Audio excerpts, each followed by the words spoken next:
Hey guys, what's going on? Today, we're talking to you about our flatbed. We love our flatbed setup so much. It's super cool and it has so much storage space. But a lot of people ask us how we attach the camper to the flatbed. We even had an insurance agent wonder how the camper wouldn't fall off the truck if it was on a flatbed instead of a pickup bed. Huh, can you believe that? So today, we're talking all about our flatbed, how we prepped it, how we installed these boxes on the side, the aluminum ones, and how we tie it down. So if you have any questions about having a flatbed rig, stay tuned. We got your questions answered. Our rig is a 2019 Ram 3500 with a 6.4 liter Hemi, dually rear wheels, and a steel flatbed, combined with a 1999 Lance 1010 truck camper. We call her Peppermint Patty because of the red stripe on the side. To prep the bed, we used horse stall mats to protect the flatbed. The horse mats have more of a grippy texture than the flatbed itself, so it helps the camper not to slide around as much. Keep it in place. It's like grip tape. The mats are made of super heavy, thick rubber, and we had to cut them down by hand to fit the flatbed. They're each about 100 pounds, 8 feet by 4 feet, and we had to end up using about 1.5 of them. So that's 150 pounds of horse mat that we're carrying around with us. We could have gotten thinner ones, but we pretty much just got whatever we could get at the time. But we bought them used from a lady that owned a horse farm, and she also had truck campers though, so that was pretty cool. All right. We got these aluminum boxes, pretty cheap. We got them used. They were actually pretty dirty, so I had to spend a few hours cleaning them.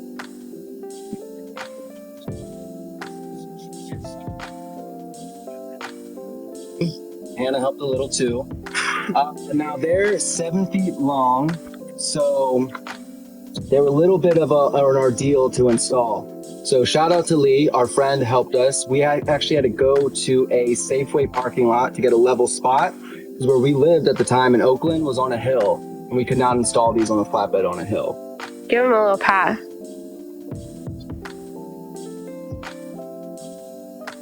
Nice. We love these toolboxes. We fit so much stuff in here. Here we have all our tools, lots of stuff, a hose to fill up our water with, piece of wood, all sorts of random stuff.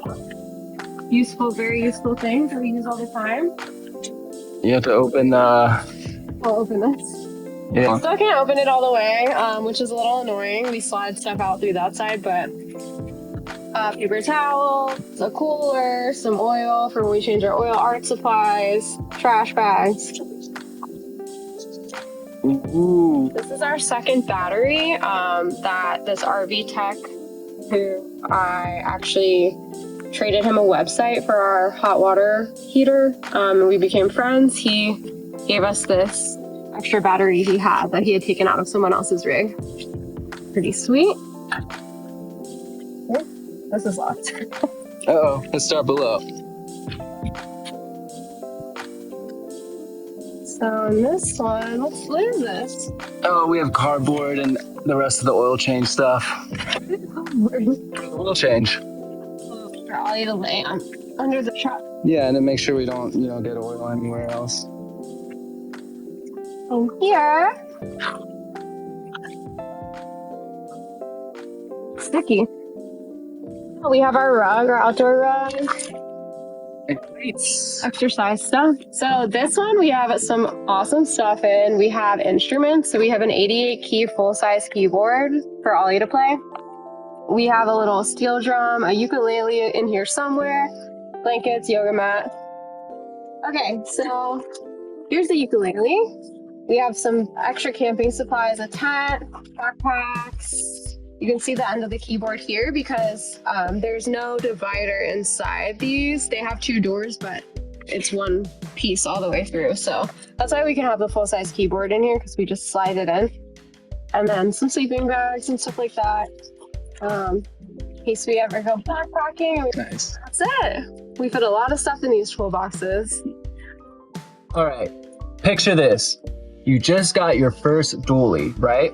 2 rear wheel tires on your dream truck. Then you go to pick up your 1999 Lance 1010, right? Turns out though, when you go to get it, that your flatbed is too wide to get the legs around. You can't even pick up the camper. So then you decide, okay, I need to get swing out jacks, which do this. Get it a little wider, just wide enough, right? To get the camper on. But these don't come for a week and a half. So we're stuck waiting after we've already bought the camper.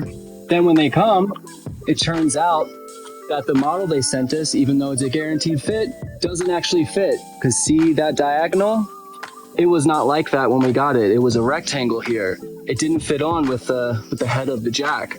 So luckily, shout out Sean, the guy we bought the camper from, he had something to cut the metal here, and he actually did this for us the day we came to pick up the camper. So he cut our 2 swing out jacks so we could get the jacks on and drive our home away. When we were doing research for our setup, we realized it was really hard to find information on how to tie a truck camper down to a flatbed. We watched a bunch of different videos, we read through all these random internet forums, and then we finally found the solution that we thought was best for us. So, because we have this rub rail here, we decided the option for us was going to be to get stake pocket D-rings here that we got fabricated from NTK Fabworks. These D-rings were originally very beautiful steel looking. I think actually what needed to happen is we needed to put some sort of weather resistant thing on them, which we didn't. So obviously now they look kind of rusty, but they work all the same. And NTK really did a great job with them. And then that's attached to these Happy Jack turnbuckles that we ordered from eTrailer. We have heard of other people doing different ways to attach a camper to a flatbed. We even heard of people bolting the camper through the floor into the flatbed. But for now, this is the way that works best for us. So these D-rings, they go into the stake pocket here, and then the turnbuckle is spring loaded, and it attaches to the D-ring and up to this O-ring, I guess is what you call it, that was already in the camper. So these are spring loaded, so they have a little bit of give. And then all we do is we loosen them to get them on or off. The D-ring, the stake pocket D-rings then have this, where if you take this out, take the pin out so you can remove this bigger pin, then they can lift up that way. One upgrade we would love to add eventually is to add quick release turnbuckles. As you can see, the turnbuckles actually block access to most of our boxes, not all of them. So when we need something out of there, we have to take them off, which is a little bit annoying because with this classic style of turnbuckle, you need a wrench to take them off and 2 wrenches to put them back on. Whereas the quick release ones just have a handle. You just pull it up and it pops open, basically. We couldn't get the quick release ones because they were actually a little bit too long to fit here. So we went with these, and we actually had to trim these down even a little bit too, because they were the shortest ones that they had, but they were still a little bit long as well. But wait, why are some of the D-rings upside down? Well, it's kind of a long story, which we'll have to make a whole nother video about, but some of the D-rings are upside down because we had a little accident with the camper.